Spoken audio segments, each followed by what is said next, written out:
like to give you an opportunity, if you would like. The suggestion that the ranking member has made here is that the big banks can now scam individuals right now. Any change in the laws regarding how they're supposed to be treating the individual consumers out there or anything along that line? Law changes? No, I'm not aware of any Any law changes in any rules that they would have to follow? Not that I'm aware of. Are they still audited, and do they still have the regulators in watching all of their businesses just as they did before? Well, they'd have all the regulators except for the CFPB. Very good. If in fact, in the hypothetical, the CFPB weren't carrying that out. Anything else you'd like to add before we move on? No, I'm good. Thank you. Thank you, Mr. Chairman. As we continue to prioritize the stability and the resilience of our financial system, the ongoing Basel III rulemaking process has remained front and center in shaping our regulatory framework. I guess I was rather outspoken with my opposition to the original proposal, and further work was stalled at the end of the last year. I guess my question for you today, sir, is could you provide an update on the Federal Reserve's progress in finalizing the Basel III Endgame rulemaking process? I'd be glad to. So we remain committed to completing Basel III Endgame. We think it's good for U.S. banks, it's good for our economy that there be a global standard beneath which foreign banks can't fall.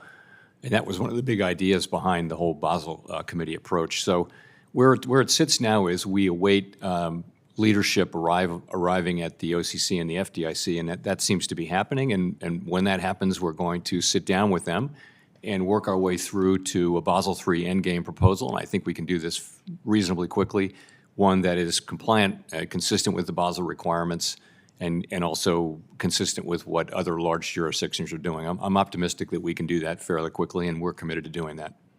We always wanted our banks to be competitive with European banks, and I'm just curious, the original proposal that was in front of you, and I'd like your thoughts on this, it was estimated to increase our bank's capital by 19%, which I think may very well have created a potential disadvantage within the U.S. institutions versus our European counterparts.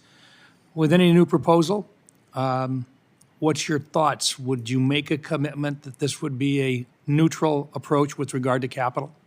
The main commitment I'll make is we'll work together with new leadership at the other banking agencies to do something. But that's certainly, you know, I've said many times in this committee that I think that the level of capital in the largest banks is about right, and so it'll shake out somewhere in that area, I would guess. Our expectation would be, and the markets would expect, that it would be neutral with regard to capital. In that range, but I want to defer to our new colleagues and get their views as well. But that's a good starting place.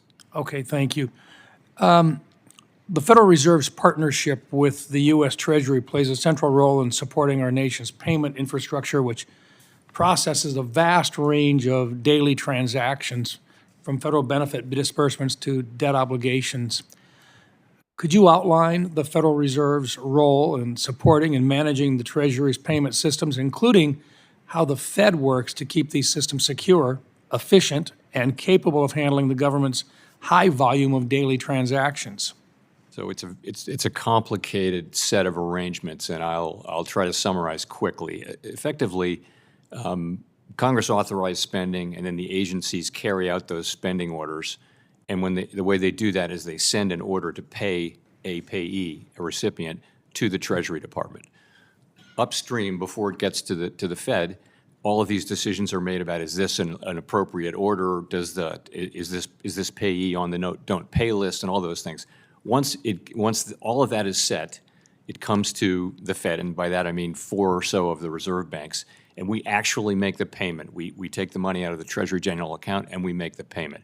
We make no judgments whatsoever. Those are all made upstream from us, and we are, in fact, the fiscal agent of the Treasury. Confirm for me today, is the system safe today? I believe it is, and I will tell you, we are very strongly committed to the integrity, efficacy, resilience, and all those things of this system. And you know, people do depend on this in a big way, and we're committed to that. One last question for you, sir. The failure of Silicon Valley Bank, and the chairman brought this up. I'm just curious, recognizing a lot of banks out there looked at this, it cost the other banks in the system a lot of money to pick up the costs involved in the losses.